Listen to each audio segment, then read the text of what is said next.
व्हिडिओमध्ये आपण परीक्षेमध्ये मिळालेल्या गुणांची टक्केवारी काढणार आहोत।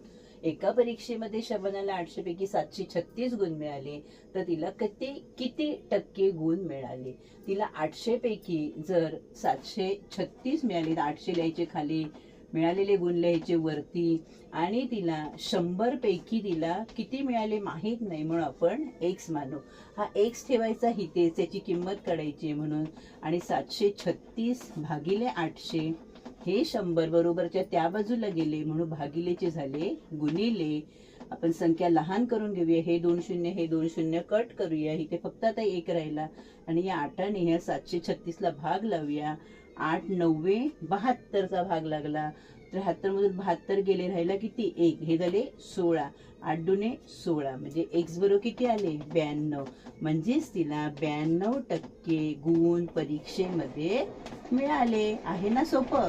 आवडल्यास नक्की लाईक करा आणि माझ्या चॅनेलला सबस्क्राईब करा। धन्यवाद।